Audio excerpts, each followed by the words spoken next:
Excellent. Okay, oh, yeah. Well, do we need to go around and introduce ourselves? I don't think so.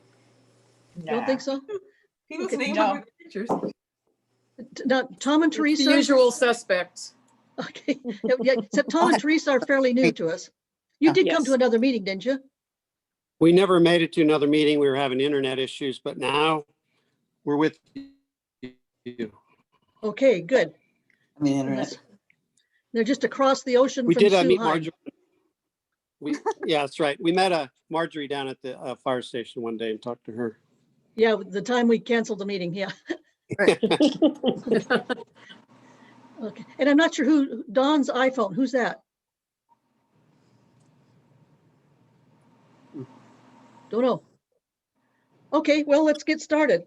That's You all Molly, should've got- sorry. It's okay. You all should have gotten a copy of last month's meeting notes.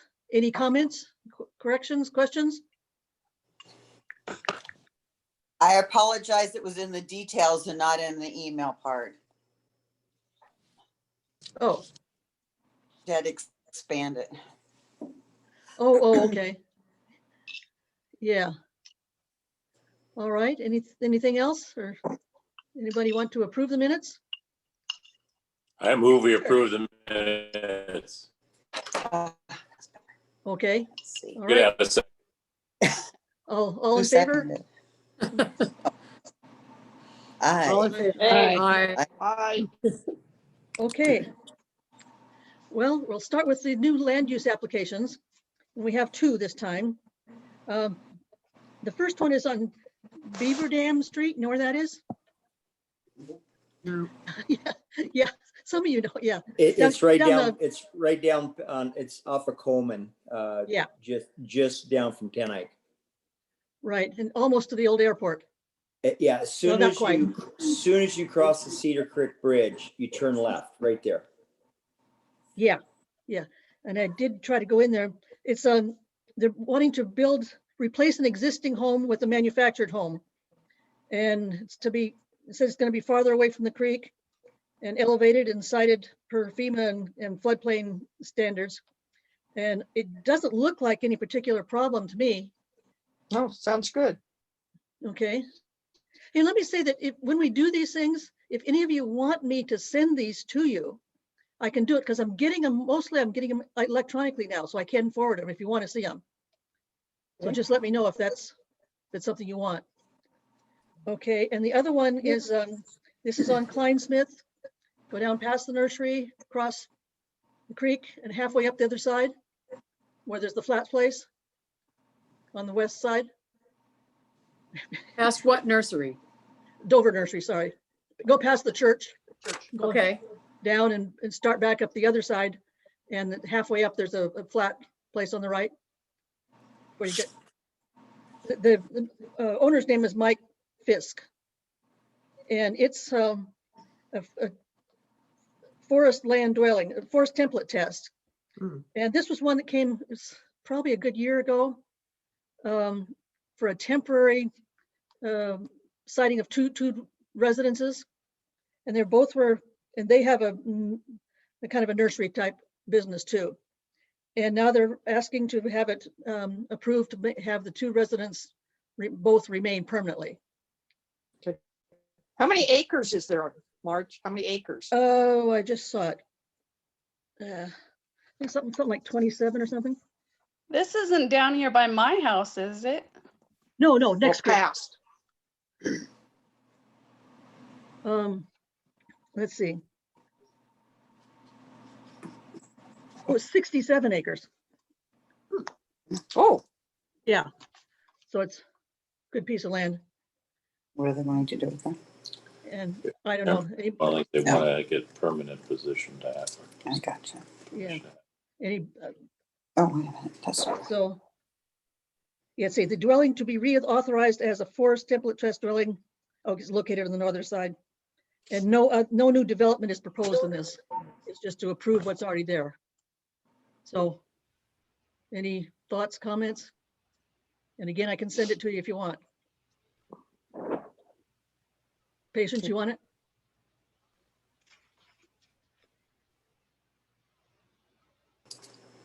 Okay. Which then reminds me too, last time somebody wanted one that was down near Cherryville forwarded to them. And I thought it was Pat, so I forwarded it to Pat, and Pat doesn't remember asking for it. Was it somebody else Isn't that group? from Could last have been meeting? Amanda. Could have, Yeah, that's a been thought. Amanda? Possibly, yeah. And maybe I'll get a hold of her and ask if she wanted it. So anyway, but again, yeah, if you want it, let me know. Because yeah, pretty rare now to not get it electronically, which is kind of nice when they're 60 pages long. Oh, my. Yeah. Yeah, that's for Okay. Next subject is what's new on Kleinsmith. I guess we want to hear from Sandra and Rick and Patience. Well, Rick, I was thinking have Rick talk because he had a real good Yes, correspondence with code enforcement, Andrea Hall. So Rick, right. could you read your letter that you've been getting from her? I'll start it off, then if you can fill up most recent, Sandra. I emailed Andrea and found out that they had actually done an inspection before Christmas of last year. And I had heard that there was a daughter who doesn't live on site who got her dad, Bob, the owner of the property, to give code enforcement permission for an inspection. This daughter is supposedly trying to help Bob come to compliance.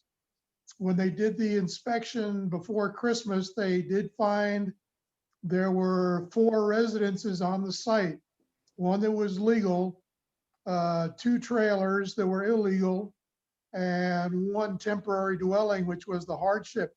All the residences were occupied. So in other words, there were 3 illegal occupied residences. They gave them a deadline to get the trailers off and get the people out of last Friday, the 29th of January. And then code enforcement was supposed to have a re-inspection this week. And now I'll turn it over to Sandra, what you've heard or seen in the last couple of days. That's where we drove this way. Well, so far I haven't seen any removal of any RVs. It looks like the big one, it's a 5th wheel still there. I don't know about that trailer shed. Intersection. No. And what I'm concerned about is we've now got an old white pickup truck down by my driveway that's got a load of old tires in it and trash. And the other night, all night long, there was activity down there and cars coming and going. And I'm worried to follow through with their code enforcement violations. They need to get rid of trash. And I'm worried about them getting rid of all their old cars and just abandoning on the side of the road with garbage in it. So I kind of put out an alert to Marge and all to, be on the lookout if you happen to see, if they're dumping their trash up Wildcat or where it's going, because that was part of their violation, that they were supposed to clean it up and then get rid of all of these RVs. So anyway, at least the truck got tagged. I reported it to non-emergency, the sheriff's department, and they did tag it. And I don't know when, the expiration date on that is, but Today. anyway. I Today? did stop and look at that. It's today. Oh, okay. And it's still there, right? Yeah. Yeah, I'm hoping they'll tow it away, the county. Just in case it happens again, I just got like kicked out and brought back in. But Pardon? if everybody's, I just got kicked out and brought back in. I don't know if anybody else is still there. Yeah. We're all here. Okay, so I'm not sure what, I missed some of what you said, but there's been, I tried to call some of it in. There's been a lot of fighting going on over there. I know my daughter has come to me and my husband has come to me obviously I'm bedridden right now and I can't get out of bed. Uh-oh. I just had major surgery, so I'm down for a while. But they were over there like 2 days ago and death threats to each other. And I could hear them through my house, which is like solid as a rock. You can't hear even guns going off outside. So I don't know the commotion or whatever, but I know there's been a lot of like cars driving in and out late at night, because I Yeah. sleep all day now. So, you know, you're up all night Yeah. now hearing every little thing right now. Yeah, Sunday night. Huh? Sunday night, it was just horrible. I couldn't sleep because they were so loud and back and forth all night long. It's been crazy. I know I get up and I can The walk police? every once in a while, and Did I you know guys they call can the see more. I can see more from over here, and it looks like I wasn't able to step out there real good, but it looks like they moved some stuff Now you're only having a picture. back into the back here. I know I've had a lot of construction vehicles And over there. my daughter said that she's heard a lot of construction vehicles over there again.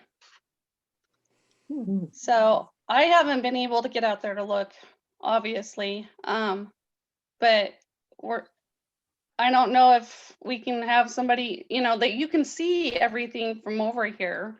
We just got to get somebody over here to see it from this side. I put in a call to Andrea or whatever and to the DEQ, but I don't get any recalls returned. So Well, Andrea patience, says they're able to. Go ahead. patience, that's what Rick was talking about. Supposedly Andrea has visited the site twice now, Rick. Is that correct, in the last 2 months? She visited it before Christmas, and the second visit is supposed to occur the first week of February, this week. Okay, So I don't know, and I okay. told her I would like a report from her after her second visit to find out what she found. So I'm hoping to hear something this week from her. okay, well, they're still welcome to come over here and look from over here, because you can see a lot from over here now, both upper and lower. Since all the leaves are Yeah. gone. Yeah, I Sounds like wrote she's Andrea about that, patience. Yeah, I wrote her about that, patience, and gave her your contact information. Well, they still have that free open come go letter that I gave them. So Yeah, Sounds like code enforcement is able to go right on site. Yeah. One of the things that I asked Andrea too was several people had mentioned that their last contact with Bob Young, he had not appeared very well and a bit confused. So I asked her, and she said in her visit before Christmas, she had a conversation with him. And at that time, he seemed friendly, conversive, and in normal health. So there didn't seem to be any problem. I think that was 2 or 3 days before Christmas. okay. Well, that's good to know. Yeah. Well, So I have a question, Rick. Did she happen to say, did Andrea happen to say if they don't meet the deadline, what's the consequence? I asked that same question because Sandra had forwarded a letter to me over a year old that there was a deadline in, I think it was the end of July of 2020 that they were supposed to meet. They obviously didn't No. meet it. No, Rick, it their was inspection- August of 2019. It was August of 2019. 19. Yeah, a Okay, year and a half so ago. they didn't meet that. They inspected it at Christmas time and nothing was done. I did ask her, what are the next steps you're going to take? And she did say that she has permission from her supervisor to start to levy sanctions of some kind. Good. She didn't mention whether they were fines or whatever, but it seemed like they were thinking of what the next step needs to be. Yeah, And that- yeah, Andrea was going to refer the matter directly to code enforcement hearing officer instead of issuing a second citation that they usually do. So she was going to go a step beyond. So hopefully she did. And then also in that letter that Andrea gave to you, Sandra, she says, quote, "The person living in the temp for care home is interested in applying for another permit that would allow her to stay there, but not sure if she will follow through." So maybe Marge, you know the answer to this. Will they electronically notify the neighbors that if this woman does follow through and apply for a new permit for that illegal manufactured home? They should. Katie, do you have any more input on that? It would be like a new application, I assume. And I if don't so, know. okay. I If don't so, know, what is but our I'm happy to recourse? help. Okay, Well, yeah. We would like to be notified if the person applies for another temporary permit for the illegal manufactured home that expired, what, 12 years ago? 2012. I would presume you would get it because it would be a new application. Yeah. Even renewal, we get renewal ones as well. yeah. So I Are you would getting presume if those, someone Bruce? applies, you would get it. So, yeah. Okay, should- well, And good. then we need to all get together and protest that one. And I'm not sure the process of that. Do you know, Marge? Well, you would write your responses. to- Everybody? Okay. Are they not in, if they're in a violation, y'all should be submitting a claim, a complaint through the online system. And Been done. there is if that's been done, that's great. Because the more people that do that, that kind of triggers more activity with code enforcement. But I would presume that if somebody, whoever's living there, if they apply for a new permit, then just like any other application process, land use application, you guys would get notified. Good. Yeah. Katie, is there more impact from if individuals do it versus the CPO as a group? What's the most effective? I think that all of it doesn't hurt to be proactive. So I would encourage Both. everyone who is willing to submit a complaint, and know that there is a difference between anonymous and confidential. So you can request on your complaint to be kept confidential. And that is more impactful than if you say anonymous, because they will not tell the person who owns that property that it was you, but it gives them someone to reach out to ask more questions. And Katie, could we also have multiple similar letters, but signed by different individuals? Will that work? Yes, What I'm but the saying- best thing you can do is to use the online system to submit a complaint. That's what triggers code enforcement to take action. And I can send you the link if you don't have that, for where you can submit your complaint if you've never done it before. Yes, thanks. Okay, I'll put it in chat while you guys continue to talk. Okay. Well, is there anything more on that subject? Or should we move on? Only thing on that is, Keep you posted. Oh, Rick? I think I sent it out to a few of you. I noticed that it's Safeway parking lot. And there was a trailer moved in there, and I understand it's from just a couple of days ago. I was just curious, whether a trailer, probably a 25-foot trailer, was taken off of the Klein-Smith property. That Phil It ended knows. up in the- And if I was that just ended up gonna in the add, Safeway yeah, parking lot. it's an issue. City Hall, I was on with City Council last night, and they're working on it as of today to figure out, the police were down, try to figure out what they can do with Safeway to get that thing out of there. We're starting to see a problem with that. We've already had 2 RVs burned. So we've had 2 arson fires. What's happening is as we know, that's a problem. They're starting to dump them on the county roads. And then the neighbors are getting frustrated. And then now they're finding out if they burn them, then they get results. So we're a little concerned. Somebody's going around and getting frustrated and burning them. So we're on number 2. And so we saw the Safeway one, we have some concerns. It's up against large trees. So we are working with the county sheriff also and letting know, just letting them know that we're seeing an issue of 2 in the last couple months now. And I don't know if that's going to continue but one was on 362nd and one was on Colorado. Was Okay. somebody hurt in that one in 362nd? I see there's a cross there. No. No. You might want to go read what it says on the cross, Allison. Did you? What does it say? Go ahead, I Bill. don't know. I'm guessing it's for the RV. I don't know. It was recognizing this POS. Oh, POS.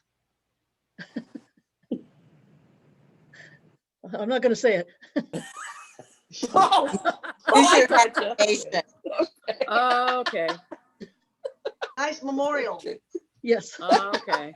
Well, that's Also good to known as know. a Piece PO, of, yeah, yeah, piece piece of, of feces. yeah. Okay.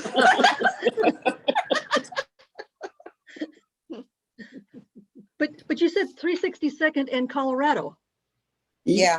No, we had one in 362nd and now we've had one down at the end of Colorado. Oh, the end of Colorado. Oh, okay. Yeah. So obviously that neighborhood has taken action, just not in the right way. So Right. it was arson? They both, they don't just start up. So yeah, they were both fully involved, burnt to the ground. So, when that happens, it takes our guys and puts them into one more situation that, so yeah, we're a little concerned. So the police know about that too. We're going to start seeing, I think, as you guys have seen, there's more and more of those getting dumped. They live on them. And then there's one down by the old Rosin Lake fire station too, right there by the old Rosin Lake that's been sitting there for time.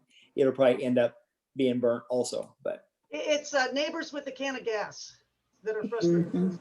that's basically somebody. Yes. And the problem is they found out that the tow trucks, if it's a vehicle or car, they'll tow it, because they're salvage. They can get the title and get money for it. There's no money in RVs. They're just that PO thing. They're just they're a nuisance, and so none of the tow agencies want them. So unless the county demands, like an officer demands it's impeding traffic or something and it's a hazard, then they might say we're going to tow it. But what happens is the county then gets stuck for the bill. And so they don't want to pay the bill either, because they don't have tons of money. And so it's just, once again, like burning, it's this big bad cycle that there's a problem and nobody wants to deal with it. Nobody wants to get stuck with this big motorhome that they can't get a dime out of. It's a mess. So it's a problem. So we're trying to get them to address it and see what they can do, or if there's a way to, I don't know. I don't have the answer. I get tow trucks, they shouldn't get stuck with it either, right? There's nowhere to go. And so it's kind of a mess. Hey, Phil. Yeah. Since we're talking about fires, I think it was Saturday when our mail delivery person came to my door to deliver something. She said there was a fire at the old fire station. So there was lots we didn't get called on it. What night? Saturday night? I believe it was Saturday, midday. Yeah. We've ran on a couple big piles, but we're starting to write, like large piles. Like there was one last night we ran on Locksmith Lane. It was all legit. Blame Jason. He wrote it. So we see some of those that they call them in for thinking they're a house fire or barn fire. But no, we didn't have any fires, actual fires. If there was one up there, we didn't get called. Okay. Yeah, the main building looked okay when I went by. I couldn't see what might have burned, but right. Anyway. Yeah. Okay. Shall we move on? Yes. Okay. Some of us went to the CPO Summit meeting, and there were several discussions that involve all of us. And you guys that were there, please chime in here. Okay, and because I've forgotten on the Updates on the fires? Where do we stand on that? Are we still waiting for it? Yeah, I think we're still waiting to hear from the county. Brent from Eagle Creek That's right. was working on that. We tried to let him know that a lot of the CPOs have been expecting an update for, what is it, 4 months now? And it still hasn't come about. So we'd like to hear, Hey, what worked, what didn't work, about the notification system, how the units were able to, work together from different agencies, a little bit about the, what the plan is for cleanup and replanting or opening roads. So there's a lot of things, CPOs would still like to learn what happened back in September. Okay, Bruce, do you Katie? have anything else? Not on that subject, no. But Katie had her hand up. Yeah, Brent did bring that to CCI and has brought it to the county, to county staff as well. And what we discussed with him is the county's well aware of the request from CPOs for a debrief process for the community on the fire response. And we still have an active EOC working on fire response with helping impacted communities work through their FEMA and recovery. And so while we know that there are folks that are frustrated that that this isn't happening soon enough, we have to prioritize resources, and a lot of the folks who would need to be participating in that debrief process are still working through the recovery process. And so it's in the works. County's aware, staff is working on a plan for a debrief process. We just need folks to be patient so that we can make sure everyone is able to participate who needs to be there, including the impacted folks who are still working on recovery. So your message has been received, and staff and county leadership is well aware that the community is asking for that. Okay. Well, in order for the county to move ahead, shouldn't they have already had these kind of discussions? I'm sorry, what's the question? In order for the county to move ahead with the cleanup and a response and planning for a better response next time, shouldn't they have already had these kinds of meetings and discussions? Well, so you mean we haven't had a fire of this magnitude in some time. So as far as having previous debriefs, I haven't had one in my time here at the county. But we really don't have the resources to host something like that to bring everyone to the table, because we still are in our response mode. And so we can't really debrief it until we have folks in a space where they really can do that. And so we have staff that are committed to still responding to folks that need immediate support. And we need to wrap that down so that we have the resources available to host a debrief that includes everyone who needs to be participating. Okay. So you're saying like the people that unfortunately lost their home or whatever, they're part Sure. of that debriefing? Yeah, we want to make sure that folks that are heavily impacted, they can't come right now. We have folks that are still in temporary housing. Right. And then and we have our staff who would need to be preparing for that debrief, that are still in response mode and prioritizing their time to provide service to those folks. Okay, thank you. That You're makes welcome. sense. Yeah, and I will do my best to keep you abreast if things change, and when the planning process for the debrief it starts, I'll make sure everyone knows, and I want everyone needs and deserves the opportunity to give your feedback. So we absolutely want to know what worked for the community, what didn't work. We want to share information not from our end. There is so much value in hearing how the community received the county's response and partnering agencies' response to the emergency, because you're right, that is how we plan to do better in the future. Okay. On the subject of the fires, I think this is some information I got since we've talked before. It was from the Forest Service side, and I'll just quickly, some of the things that information about the damage on National Forest property that up at Ripplebrook, the 3 buildings were totally burnt. You remember there were 2 offices on the highway. One's a store now. Yeah. And one on the left side was still Forest Service. Actually, all the archives were in that building and it burned to the ground. Just kind of sad. And a warehouse and a fuel storage. And 7 of the 10 homes, Forest Service homes up there were burned. So it just, yeah. And there are some aerial photos of I think I sent them to you, Rick. I didn't send it to everybody, but flying over the whole Clackamas drainage, it's just awful. Just goes on and on and on. And the Oak Grove Ranger District, which is up behind Ripplebrook, was a historic site, declared historic, and it's pretty much all gone. Just too bad. Yeah, there was historic stuff there too. Hey, Diane, Hickman Butte Lookout was damaged by windstorm. Did you hear that? I'm assuming she's talking to her sister.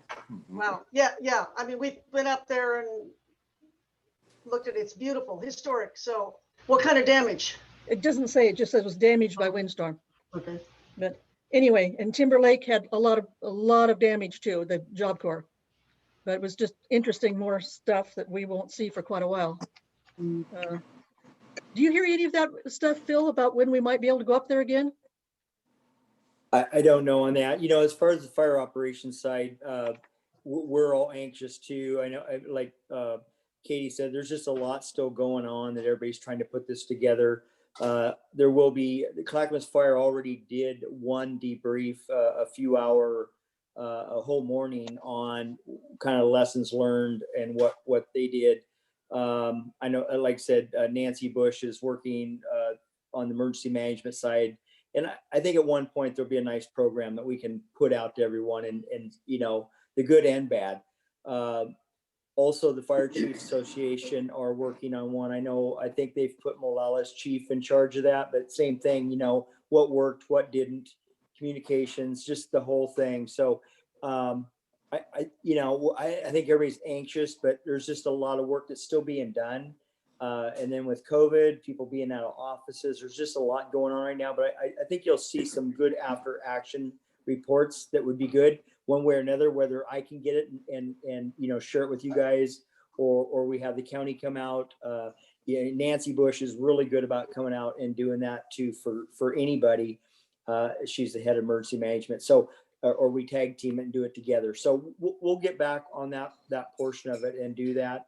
Yeah, we were fortunate too. We had a couple of our brand new over $1 million towers for our communication towers that got burnt all the way around, but they didn't come down, and really not too much damage. A little minor damage to some of the buildings, but nothing bad. So we were fortunate on that too.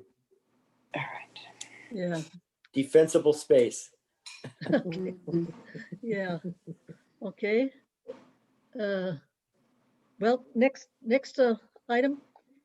Since the summit meeting, I got a notice, I don't know if the rest of you did or not, about discussion was going on over a year ago about looking for a new place for the transfer station in Oregon City, the garbage and the transfer station. And they have found a site. It's on Jennifer Road, which is just south of 212 going through Clackamas. And kind of just south behind the Fred Meyer's industrial site. Way It goes back in here. to the river. There in the river. Yeah, looks like you might be able to see it from the south side of the river, but that they're asking, wouldn't be real soon, but would we as a CPO or we as part of the CPO Summit like to have somebody come out and talk to us about it and get our input of what we like and don't like and that kind of stuff. I'm guessing it wouldn't happen for a while, but I'd like to have somebody come to our CPO. What do you guys think? Yeah. Yeah, Zoom, do a Zoom. Yeah, well, Yes. depending on when they do it, it won't be any real soon because they're still working on it. Yeah. But could be interesting discussion. That'll be closer to us than Oregon City too. So, yeah. But isn't Anybody else that kind know of a anything on floodplain down there? A floodplain? I think it's above that. Well, who knows? Okay. Yeah. Yeah. So that's just a, With the property on the south side of that river. Good, yes. okay, all right. Okay, back to the summit meeting. Again, we've been having these discussions for some time, and again, Katie, you might know about the people that are in an area that is a non-active CPO, and when the notices come out, would it be kind of different sides to this discussion, but would it be good for having an adjoining CPO kind of take over handling those? And would we want to do it? And then another part of the discussion, and Katie, you know more than I do, would it be appropriate in some cases to change the CPO boundaries? So if you want to add to that, Katie, please. Yeah. Sure. So this topic came up from Tammy Stevens, who is chair of the Hamlet of Beaver Creek. And at the time when we first started talking about this, the Karis CPO, which is a neighboring CPO to their hamlet, was inactive. And there was a specific land use activity that happened in the Karis community. Yeah, And because the CPO was inactive, the county didn't receive any response from the CPO or community about the land use activity. And that was concerning to the Hamlet of Beaver Creek. They were not supportive of the decision that was made. And that got them thinking about, these inactive areas and how possibly a decision could be made in an inactive area that might change the status quo of a decision down the road that would impact their hamlet or another active area. And so they got to thinking, what would it be helpful if there's an inactive CPO, if a neighboring CPO received the notification that way, at least somebody is reviewing it out in the community to try to make sure that they're, in their opinion, that they thought that might help ensure that there's community involvement in the land use decision-making process. And so while that was going on, the Hamlet of Beaver Creek was already working with me in the county to merge the Karis CPO with the Hamlet of Beaver Creek. And so we have completed that process now. So Karis is now a part of the Hamlet of Beaver Creek. We went through the process with the Board of County Commissioners to adjust those boundaries.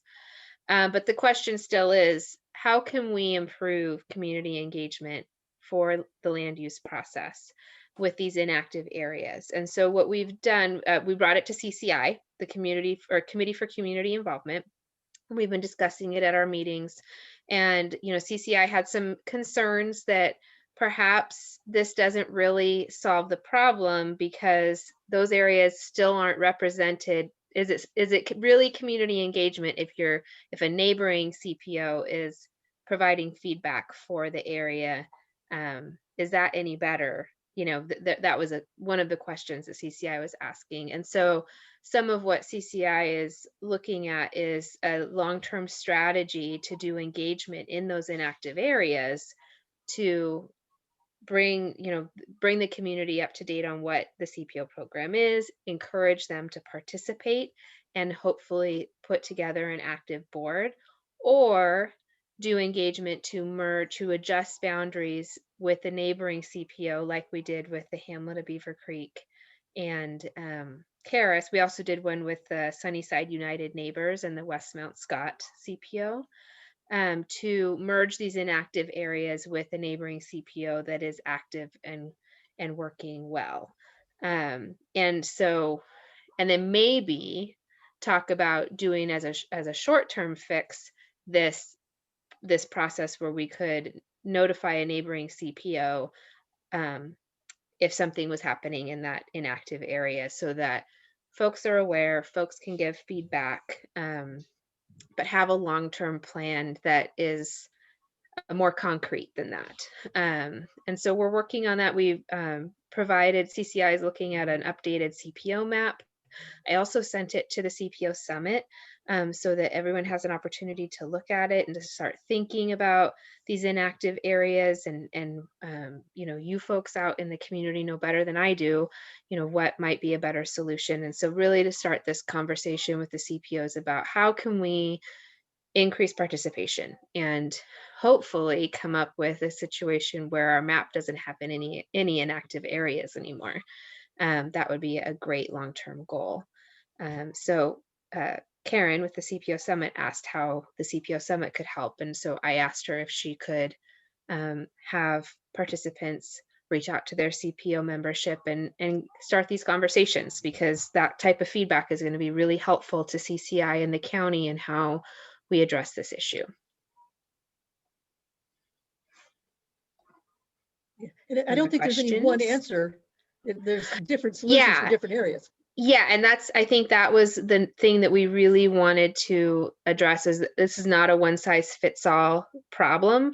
Some communities, we might have some communities that just a few people will step forward and start a board and we'll just reactivate the CPO, and that's the easiest solution.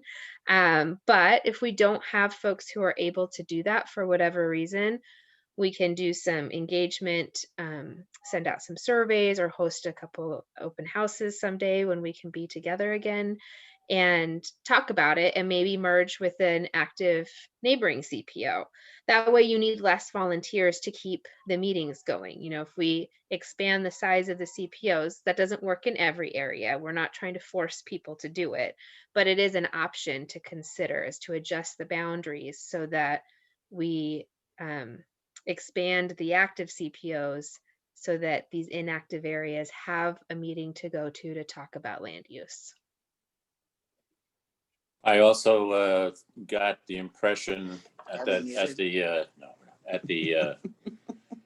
Zoom call for the summit meeting that there was a fair amount of discussion as well in general about involvement in CPOs, how to get better information out to the community, and discussion about whether there could be any more budget for mailings, or even why the most recent magazine, or whatever you want to call it, that we got, you know, why there aren't some more articles in there and things like that about CPO. Yes. And Yes. so it would be great to hear that something We else have is talked happening. about that. Yeah, we've been talking about more ways to share information with the community about the CPO and Hamlet programs. And you probably all did see the new My Clatco magazine, and that's going to replace the Clatco Quarterly like newspaper that you used to get in the mail. And so there will be space. We've been talking about ways to do more engaging kind of storytelling style articles about the CPO program. In the past, we've ran ads in the Clatco Quarterly to advertise dates for meetings and news, you know, website links and those sort of things. And that information is helpful, but we know that it's not necessarily the most captivating way to engage people.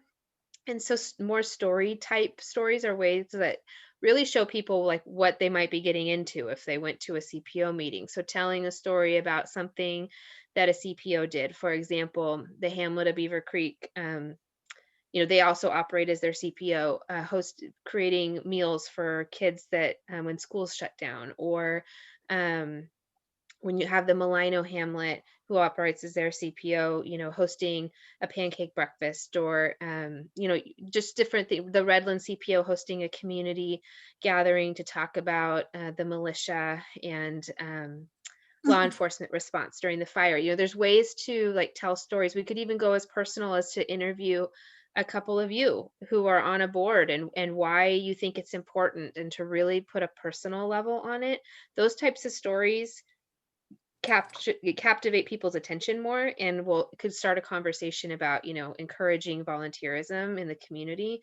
So we'd like to start telling those types of stories and really sharing what the CPO and Hamlet volunteers are achieving, in hopes that would encourage more people to participate. We're also working on, I don't know if you all are signed up for the Clatco Monthly, which is the email newsletter that comes out monthly. If you're not, I would really encourage you to sign up for that, and I can put the link in chat on where you can do that. But it's a monthly newsletter that currently sends out news bites about what's going on in the county, but we are revamping what that content will be to provide more opportunity to share things like stories about the CPOs and meeting reminders for the CPOs, those types of things could go in that newsletter as well. It's all electronic. It's an opt-in email newsletter. So that's another opportunity that's coming up for ways that we can share information about CPOs. And then we are investigating ways that we can help CPOs and hamlets have more of a impact on social media. We know that that's where a lot of people are getting their information. And so we want to help leverage those tools, not only because they're effective, but they're very cost effective also. And as you all are probably aware, the county is in a very tight budget season again. And so there is not a lot of extra dollars to do much more right now.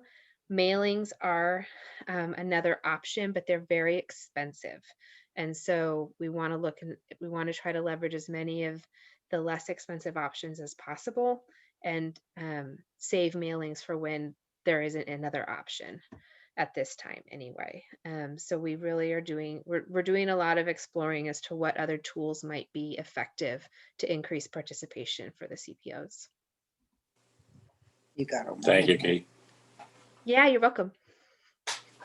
Any other comments on that and feelings one way or another? What was the magazine thing or something you were talking about? We don't It's get any called- of that. Oh no, you didn't get, okay. Patience, Yeah, we don't know what we you're should talking connect. about.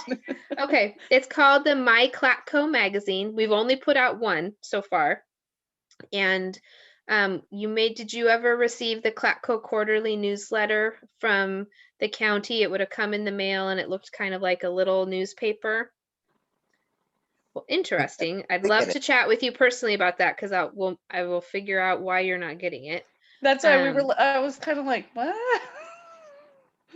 It's a newsletter we put out, and we changed the format so that it's more, it provides more space and it's easier to read, and it's actually more cost effective to print now. So yes, the content for it is also on the website, as you can see on Sandra's screen. But we do send it out in the mail, and so a lot of folks are really excited about getting their information for the programs they're excited about in this magazine to increase participation, because it, with clearly the exception of you, reaches everybody in the county. But I want to chat with you about why you're not getting it, because we can do some troubleshooting to make sure that your address is correct in our system and everything like that. Should go to resident of Clackamas County. Right? Okay. So yes. Okay, that'd be cool, because I know like we haven't gotten several things, but we're still trying to figure out all that too. So we get that list for the newsletter from the tax assessor. That's where we get the mailing lists. So if you get your tax statement, you should be getting our newsletters. But things happen, so we'll do a little investigating to make sure that you get the next one. Did you pay your taxes? Crossed my mind, but I wasn't going to ask. Well, we did last Don't answer that. time. We did last time, but we just redid our taxes. Now, none of our tax returns made it to us. It all went to our old stuff, so. Oh, geez. Okay, Okay. We Well, do pay our taxes though. Come on, people okay, now. okay. Just, it's your property tax. I don't care about the rest of it. Yeah, right. Yeah.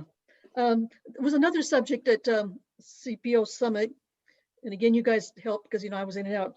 As you all probably know, several organizations and groups in the county have requested Mr. Mark Schultz, new commissioner, to not resign, I guess so. Yeah, resign. good. Yeah, thank you. And at the CPO Summit meeting, it came up that what would the CPOs think about the summit writing a letter to support that from the CPOs? Would you want to be included in that as a Firwood CPO? And on the other hand, some CPOs are writing their own letters too. I think Rhododendron sent one in. Any Might have a thoughts split on vote amongst those who voted for him. what's What, that, Diane? Diane? We can hear you talking. What was that? I said you might have a Diane. split vote because there might be some of his backers on, on our CPO. True, yeah. So you Yes. couldn't, as a CPO, send the letter in without both sides. Right, yeah. So, and then the same thing with the summit is talking about doing a letter from the CPO summit. Would you have any strong feelings one way or another? How can you do a blanket statement when you can't take an individual vote? I mean, I think it's a little But I just, stretch. The Yeah, vote, okay. my feeling, I've thought about this, we've been in such a disarray for many, many months with the elections and everything.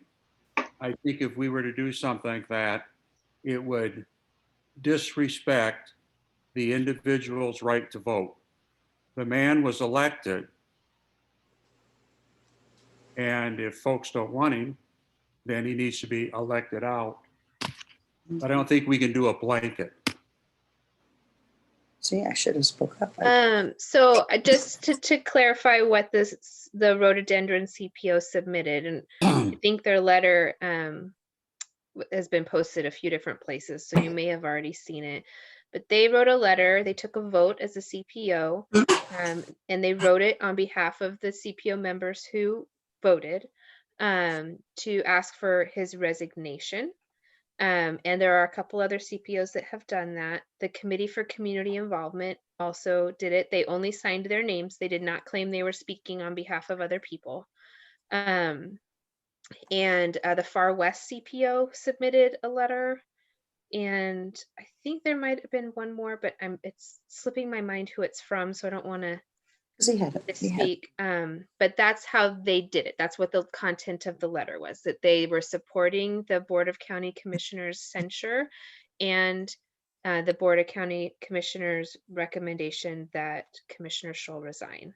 And they signed it accordingly. So I do hear what you're saying, that you don't want them to speak. You don't want to speak for people who aren't able to provide their feedback here. So just to clarify what the content of those letters were, that's what was submitted to the BCC.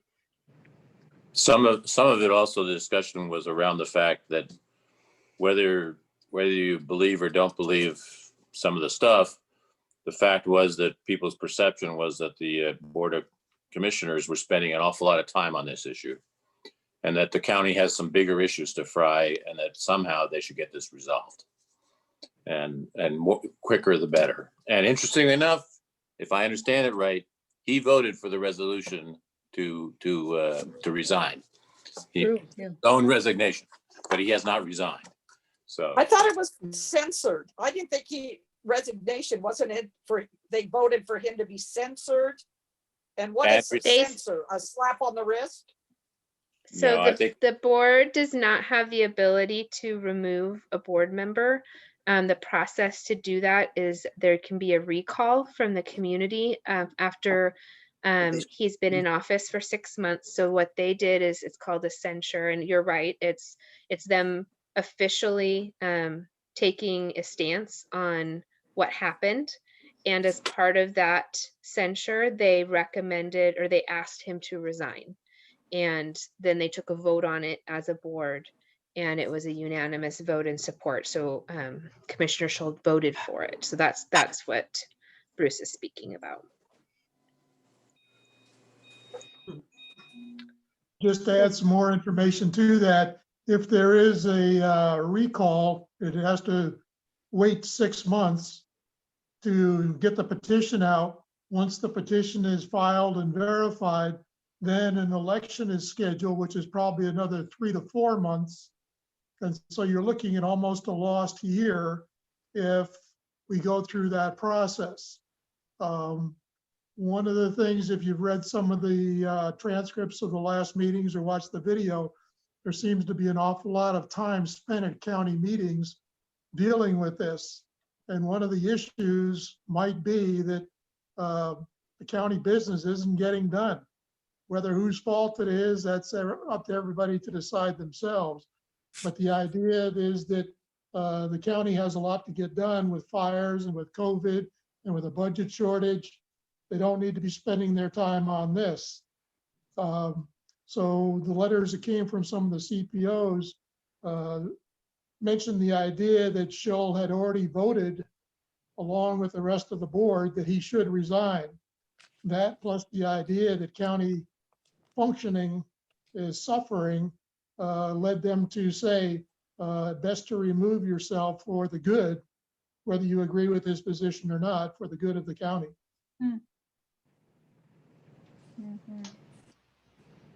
Yeah. Okay. So is there any thought about what we should do or could do, or just let it go the way it's going?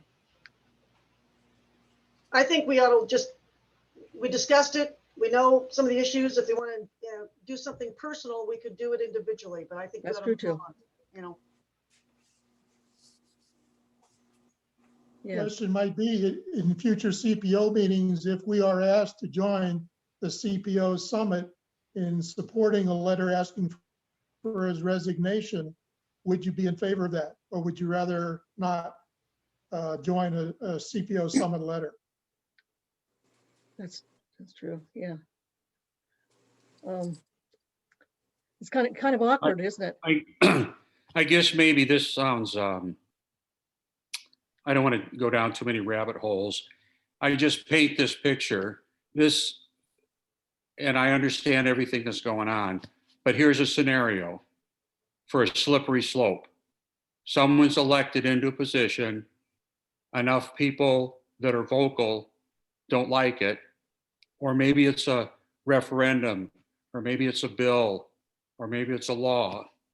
But after the people vote, and then to have a group of people decide to change things, that goes against the grain of one person, one vote. And I'm just saying that as a hypothetical. And I hope that makes sense, and I'm not offending anybody, but it's just,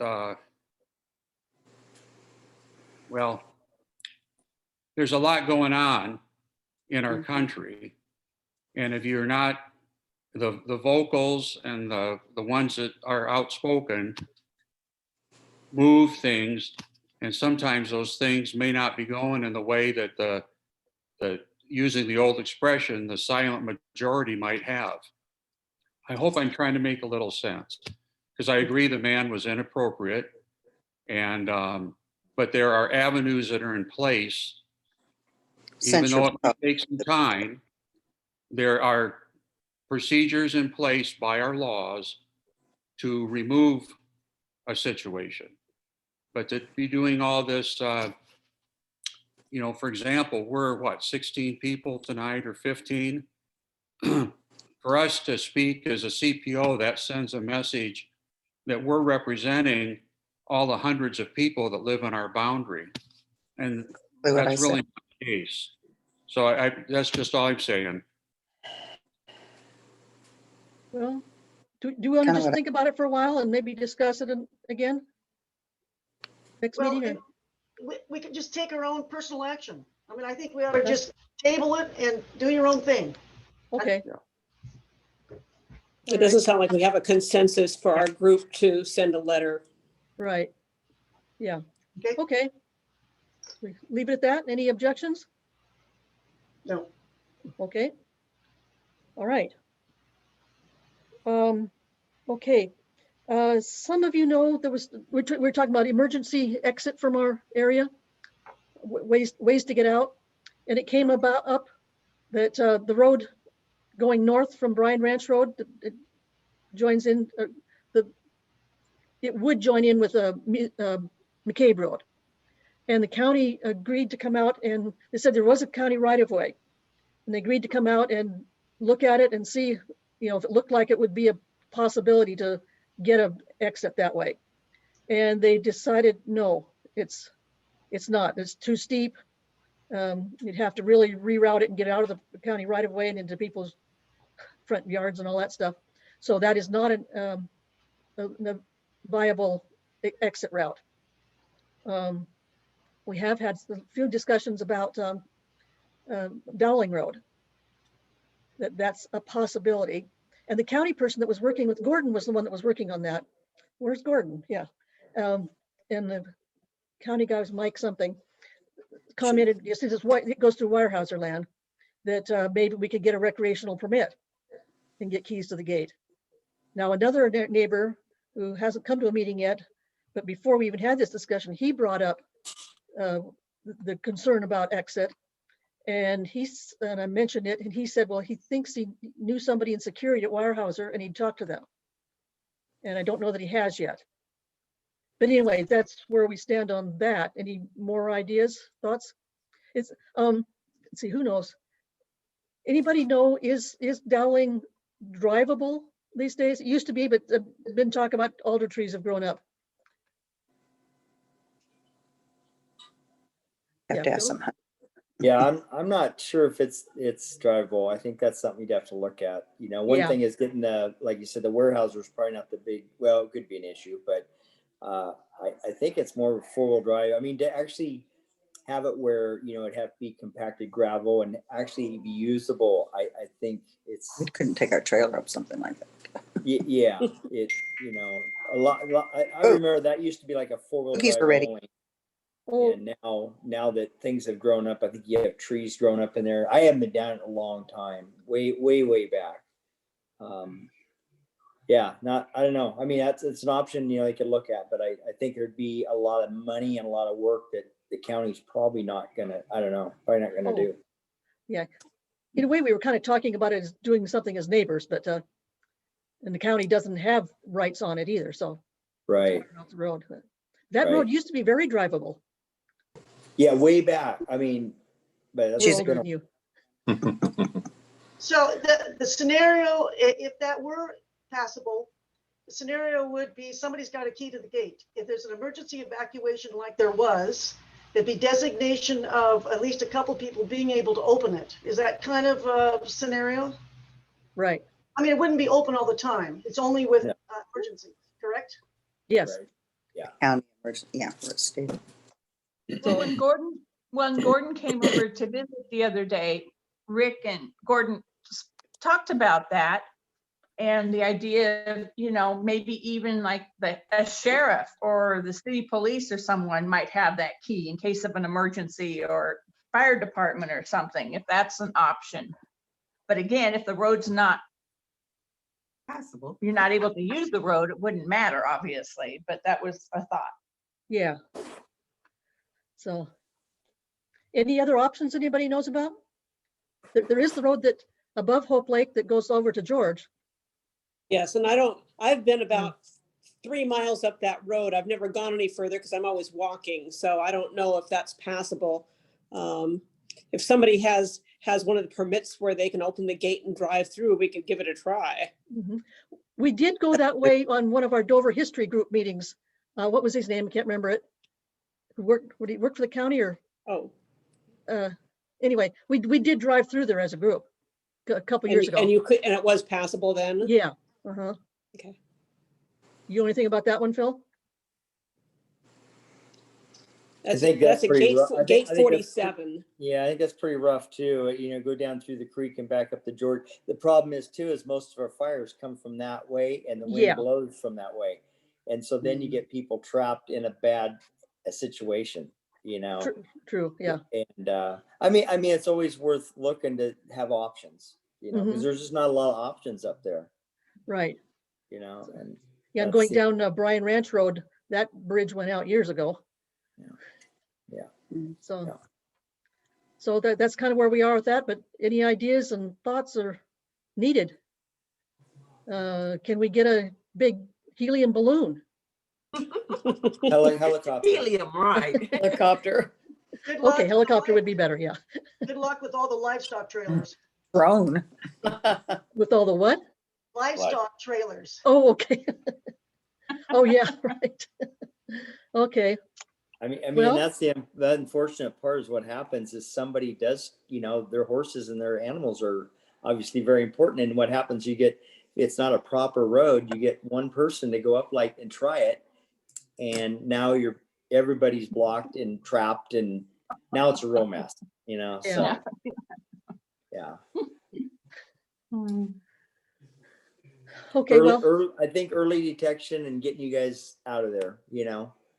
is really the key for that area is if we know there's something coming to to get that notification out there. Yes. You know, and that just reminded me, something kind of goes back to our earlier discussions about emergency preparedness. That, you know, we talked about our small communities where we are making sure we know who's where and what, you know, who needs to be notified and that kind of stuff. And you know, the booklets that we had, I still have a bunch of them that I could help get passed out if anybody would like to have some and pass them around. I don't know how many people actually got one. Got one. I'm wondering if we should have one for them and have one for them, and then there's the people in between. If you'd like, I can drop some more off for you to share with your neighbors. Margin also, if I don't have one either, but I don't need one, but what we could probably do is maybe scan it and put it on our website. So it'd be Okay. available on the website. You know, Sure. so we'd be more than happy to do that if we can do that. So that Okay. might be either give one to Sue or we'll get one eventually and maybe get it to Annette and she can work on that. Yeah, Okay. I've got one at home that I could bring in to give to Nanette. Just scan it and maybe we can get it on the website. Yeah. That's a Okay. good idea. Okay. If I But could get an extra one, Yes. I think at last meeting I'd said I would get you one. I will. yeah, I will get it to you. Yeah. thanks. And write it down again. Anyway, okay, so what else? Oh, just how's everybody doing with Ziply? What's your opinion? And I have to say right now, I'm feeling pretty positive. I've been able to stay part of this meeting. Yeah. So Working pretty Teresa. good. Out. Ours is out, Marge. We're on cell. Oh, okay. So we've been out the last 2 evenings. Tom and Teresa? Right. Good. Wow. You said you're back on now though, right? No, we're not. We're on cell. Oh, okay. Okay, so that is your phone is out, Teresa? Not our phone. Well, Oh, I don't just know. the- Our landline might be, but our Wi-Fi is out for sure. Okay. Gee, you're not encouraging here. No, I'm sorry. Marge, would Steve be a resource? What's that? Would Steve be a resource for them, Tom and Teresa?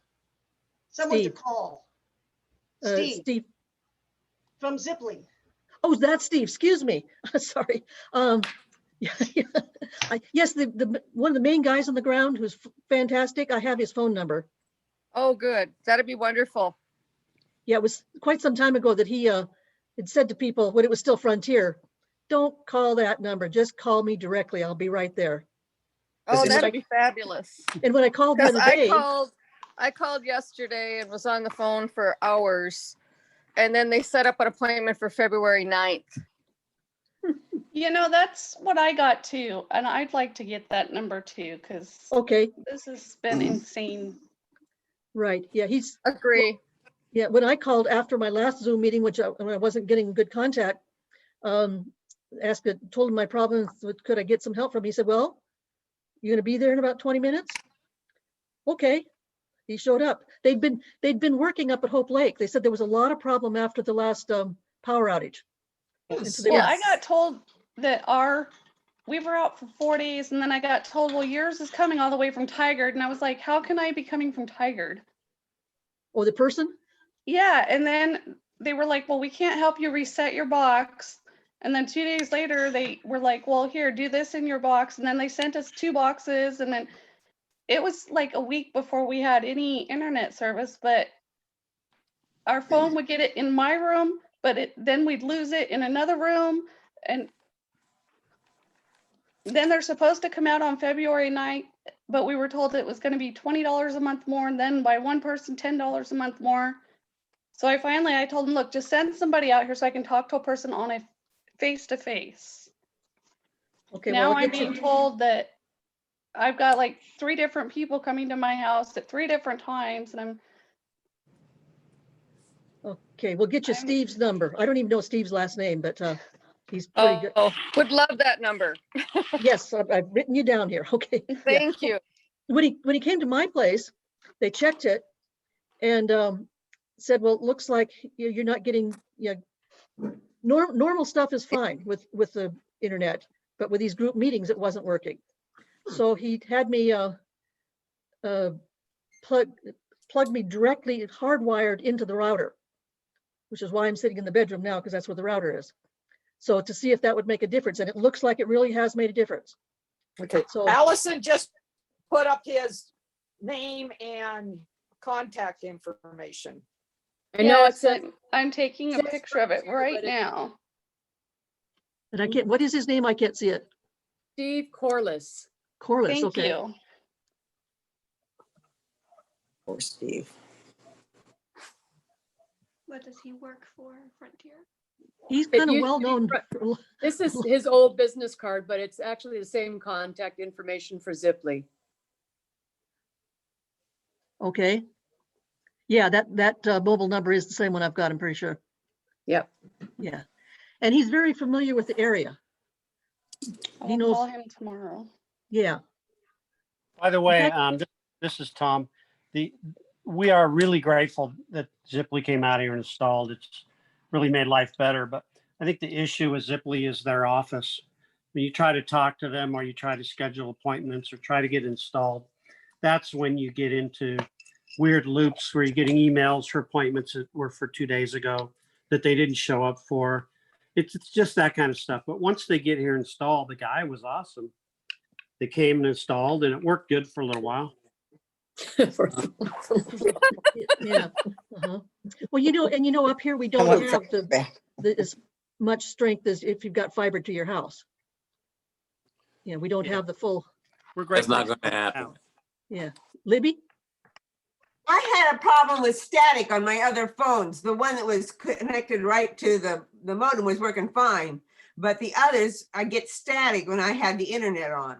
And so they said they would send out a filter. Well, the first filters they sent out were a wall placket, and there's no way I could use them. So I contacted them back, said that one's not going to work, but the one that the installer had used with the little wire sticking out would work fine. And so they ended up sending me 6 of them when I only had 2 phones I needed it for. So I got a surplus number of filters if anybody needs a filter. But it works really great because then you got a plug for the internet and you got a plug for the phone, and you can stick it in your phone into the plug one for the phone, and you don't have any interaction with Filters it. would work. We've got those somewhere. Yeah. Okay. Well, Where, I don't know, but we've got in them general, do people think it's better than Frontier? Definitely. Okay. We're doing fine. I mean, we're better than Frontier. Okay. Yeah. Anything else? Yeah, while we've got Phil Well, on, I'd like- Rick I was speaking. gonna ask Phil, he was gonna go to the trial of the guys who did the armed break-in on Kleinsmith. Does he have Yeah. anything to report back on that? Nope, it got canceled the day of again. So this is number 2. So that's the way those work, unfortunately. So yeah, I was all ready to go, and I got a phone call and said they've postponed it again. So Okay, thanks. nothing to report. I got a few quick little things if you got just a minute. Just a couple updates if you'd like, or otherwise we Sure. can call it a night. Do you want a couple? No, go ahead. Go ahead. Okay, Yeah. so ahead, so we ordered a new fire engine, and so it's going to be done in about 2 weeks. So we'll be going back to look at it in Wisconsin here in March, and we'll be taking I'll the be there. delivery of the new engine.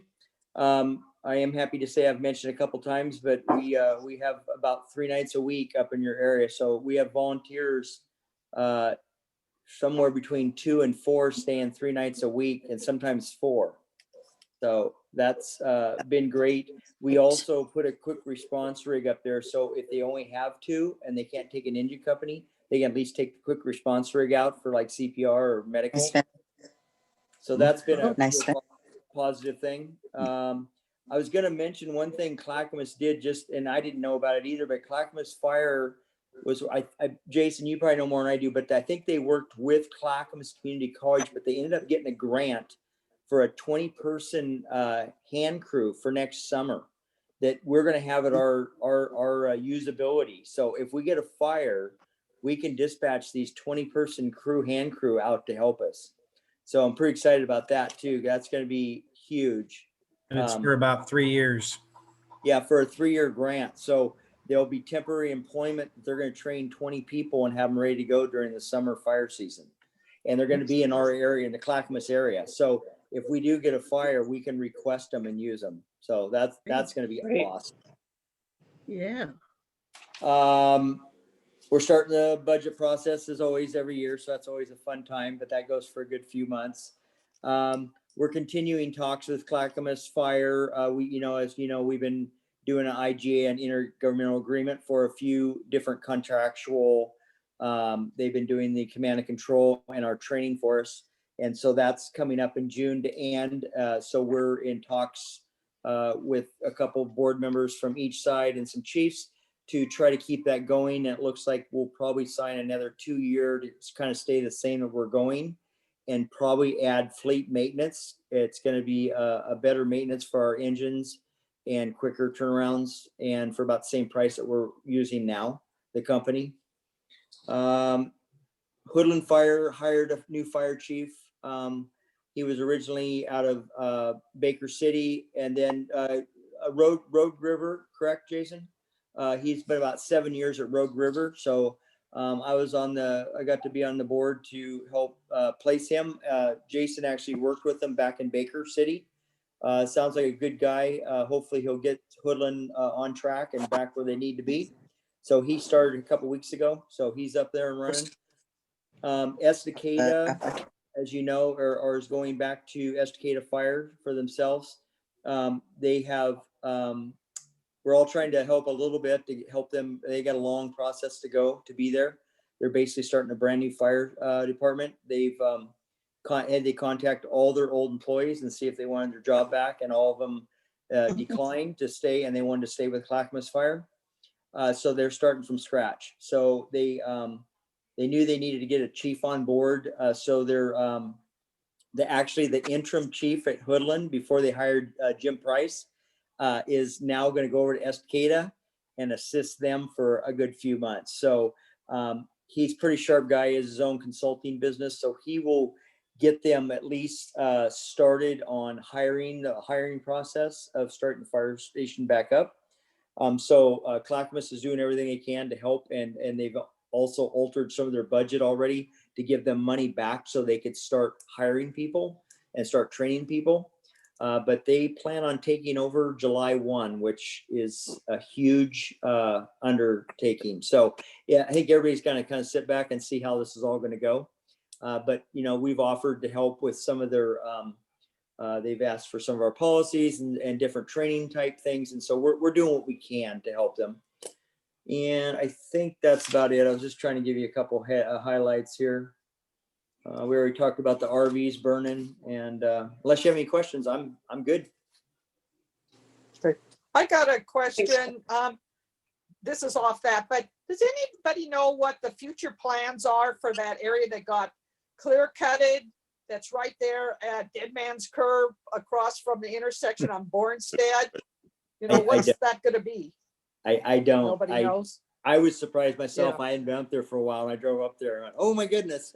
Yeah, that changes that. Yeah, I was shocked. Yeah, not sure. Not sure. Okay. There's a bunch of piles though, and they should be calling us because there's a bunch of piles to burn, and we have not heard anything as of yet. If they ask. If they ask, yeah.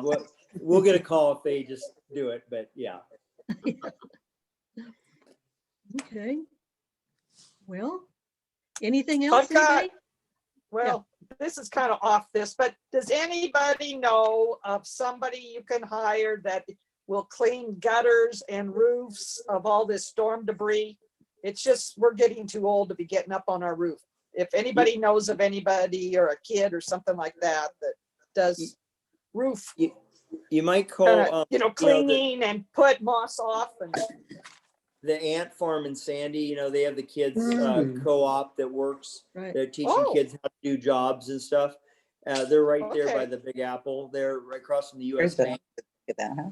It's just an option. Some of that's on how much you can pay. What? They try to work with people, I think, but it might be an option at least see. They'll bring their own equipment out in their own trucks and do things like that. Okay, are they licensed and bonded? You know, I always I- worry if somebody gets hurt. I believe so. Yeah, they're legit. Okay. They've got everything figured out, I think. Yep, they do a lot of projects. Okay. Yep. Okay. Great. And their hourly rate that they charge includes their insurance. So yes, they are Do you covered. know how much it is, Marge? I want to say $20, but I'm not sure per Okay. hour. My sister, her kids are at the ant farm. They work over at the ant farm. I will get in touch with her also and find out. Unless that's her right there. Okay, Patience, thank you. Mhm. I move that this meeting be adjourned. Second. All in favor? Okay. Have a Okay. wonderful evening. Hey, everybody, thanks so much for being part of this group. You all No, Yeah, contribute. this works great. Thank you for Yeah. leading Oh, us. Phil, thanks for staying awake. You know, this was a breeze. Last night, I had to be on the city council. We had an urban renewal and it went from 6 o'clock till 10 o'clock last night. Oh. Ooh. And it didn't get resolved. So we're meeting again tomorrow night for 2 hours. So yeah, Oh. this is the week for us meetings. Well, then you better go to bed. Yeah. Tell you what, next time you can be in your pajamas. It's okay. Hey, maybe I am. Oh, Don't stand up. And, Yeah, and my Kate- wife told me do not stand up. Okay, night. you all, thank you. All right. and Good night, Katie, all. thank you so much too. thanks, Katie. Yes. Okay, Katie, Of you know how to course. get a hold of me. Yes, I do. I will investigate. Okay, do you have my home phone number?